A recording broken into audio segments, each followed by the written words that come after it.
To fix a Whirlpool dryer displaying the F02 error code, it's essential to understand what this code signifies.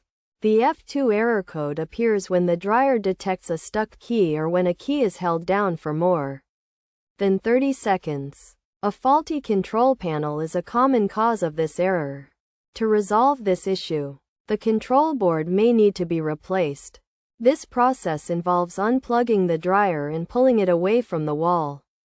Then removing the hex screws that hold the top panel in place. The top panel should be lifted and set aside.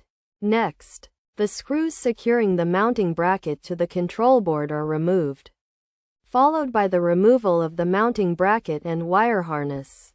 The screw holding the control board to the mounting bracket is then removed, allowing the control board to be slid forward and removed. The new control board is slid into place, secured with screws, and the wire harnesses are reattached. The mounting bracket and top panel are then reattached, and the power is connected. Finally, the dryer should be tested to ensure the issue is resolved.